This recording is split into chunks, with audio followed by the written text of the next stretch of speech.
거기 말씀드릴까요? 예, 말씀드릴게요. 오늘 어제 새벽부터 제 관련 뉴스가 많이 나와서 원래는 11시 40분에 이제 잡아놓은 거는 유니수건 출마를 원래 이 시간에 하기로 했었어요.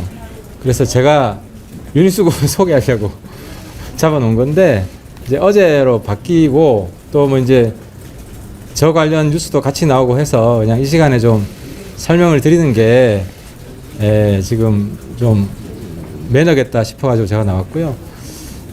중성동을로 방향을 잡은 이유는 한 보름쯤 전에 당에서 수도권의 인물난이다, 경쟁력이 있는 인적 자원이 부족하다, 그래서 지역구를 좀 조정해 주셨으면 좋겠다고 요청이 있었고요. 그래서 제가 여러 가지 이 지역을 쭉 보다가 중성동을 하게 됐습니다. 근데 이건 왜 중성동을이냐?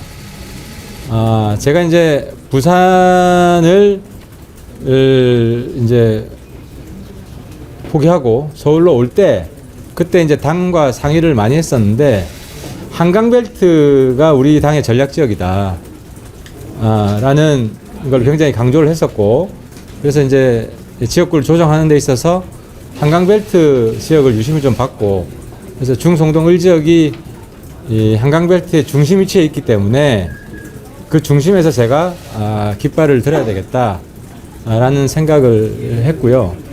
그래서 당 지도부한테도 제 의사를 선명하게 전달을 했고, 여기에 대해서 당 지도부에서는 뭐 2차 조정 이야기는 없었습니다.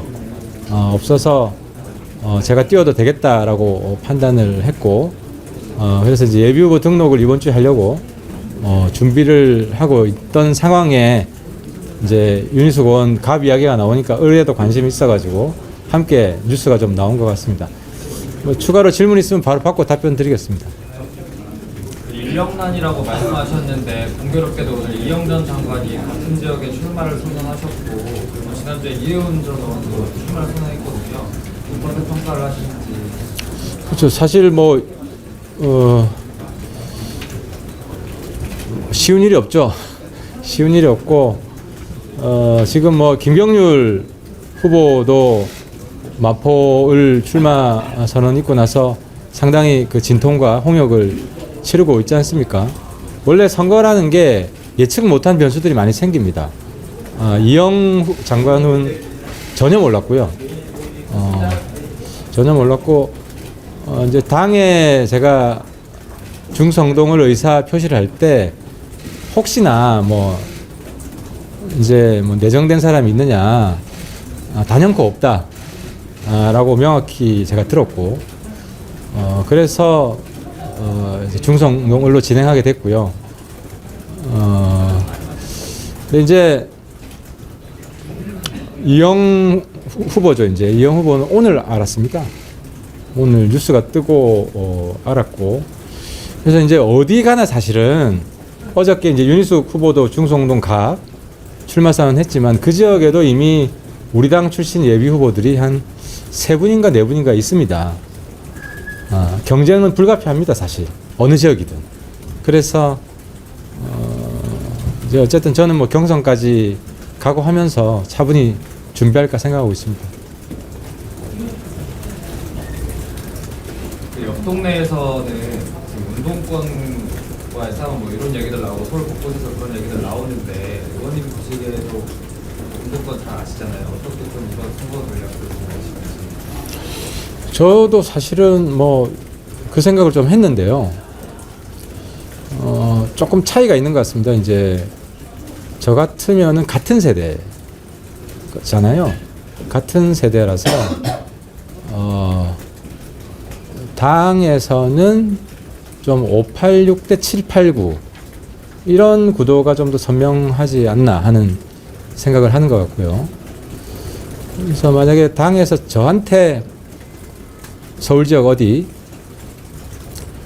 뭐 제가 운동권에서 잘 알기 때문에 한번 해보라고 했으면 저는 뭐 수용을 했을 겁니다. 근데 이제 같은 586 세대보다는 조금 밑에 세대, 좀 더 선명한 그 경쟁 구도, 우리 우위의 필승 구도가 될 수 있다는 생각을 아마 하지 않았을까 싶어요. 그래서 어쨌든 뭐 중성동을도 민주당 의원이 있고 제가 뭐 아무튼 반드시 그 한석 가져오겠다고 그렇게 의지를 밝혔고, 그래서 결심을 오늘 밝히고 있는 겁니다.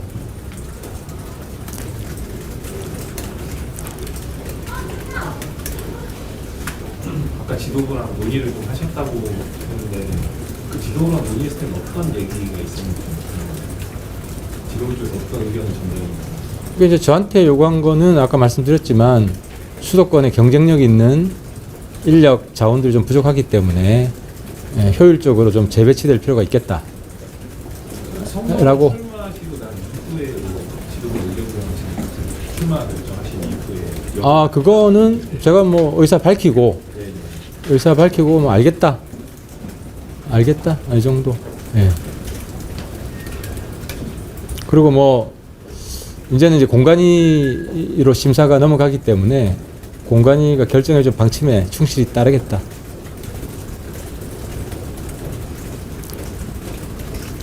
오늘 한동훈 위원장이 비대위에서 이인수 의원을 직접 거명을 하셨는데 보셨는지 이게 좀 지난번 김영렬 위원 거랑 좀 연결될 수 있어 보이는데 어떻게 보실까요? 그건 이제 그 이번 총선 우리 전략 중에 하나가 가장 중요한 전략 중에 하나가 그 586 특권층, 정치 특권층 청산이 있기 때문에 그런 맥락에서 일관되게 강조하고 계신 것 같습니다. 우리 선거 전략이기 때문에 저는 충분히 비대위원장이 발언할 수 있다고 생각을 합니다. 중부선동 쪽이랑은 좀 연이 있으신가요? 뭐 서울에서 젊은 시절 보낸 사람 중에 연이 없는 사람이 있겠습니까? 저도 뭐 다양한 이유로 중성동을 해서 많이 다녔죠. 뭐 20대 때는 학생 운동하느라고 많이 다녔고 30대 때는 회사가 또 그쪽에 있어가지고 한 4년간 제가 기업 생활을 한 적이 있습니다. 그래서 그 일대를 다녔고요. 제가 이제 NGO 활동할 때도 자주 다녔던 곳입니다. 우리 대한민국 서울에서 학교를 다녔던 대부분의 젊은이들은 서울의 중심 지역에 대한 추억들이 다 있을 거라고 생각합니다. 또 그래서 그 지역을 잘 압니다.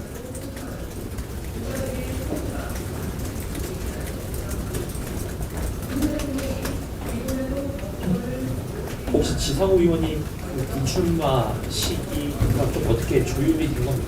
그러니까 의원님이 나오고 싶다고 해서 지상우 의원님이 불출마 선언을 한 건지. 아닙니다. 제가 요청을 받고요. 지역구 조정 요청을 받고 며칠 뒤에 불출마 선언을 한 것 같습니다. 지상우 의원님. 저하고 조율된 건 아니고요. 그래서 언론에 나기 전에 제 중성동을 도전이 언론에 나기 전에 지상우 의원한테는 미리 알렸고 지금 잘 알고 있습니다. 의원님 경쟁력을 한 번만 설명해 주신다면 어떤 게 당내 경쟁력 말씀하시는 거예요? 아니면 당내 경쟁력? 뭐 저는 아시겠지만 영남에서 나름 좀 우리 당의 편한 곳을 처음이자 그 유일하게 단념하고 우리 당의 수도권 승리를 위해서 왔고요. 그런 헌신과 희생의 마음을 우리 국민들이 조금 알아주시지 않을까 하는 기대가 있습니다. 그리고 중성동을 지역을 제가 이제 정했기 때문에 당에서도 어느 정도 양해를 했다고 제가 생각을 하고, 제가 그동안 12년 동안 갈고 닦은 모든 지식과 노하우 이런 것들을 모두 중성동을에 투자를 하겠습니다.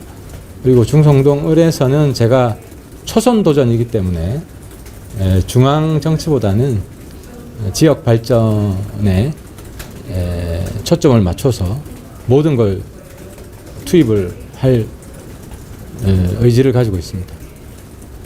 그리고 민주당 그 지역을 보니까 이제 분석을 좀 해보니까 가장 가까웠던 선거가 지난 지방선거인데 중구청장은 한 800표 차이로 이겼고요. 성동구청장, 그러니까 중성동을 지역이 어떻게 되냐면 중구 전체하고 성동구의 일부입니다. 성동구의 한 3분의 1 정도 되는데 성동구청장은 거의 한 2만 표 차이로 졌습니다. 그리고 국회의원 선거를 보면 21대 때는 이제 민주당이 이겼고 20대 때 우리 당이 이겼는데 그때는 3파전, 국민의당하고 3파전 할 때 이겼습니다. 그래서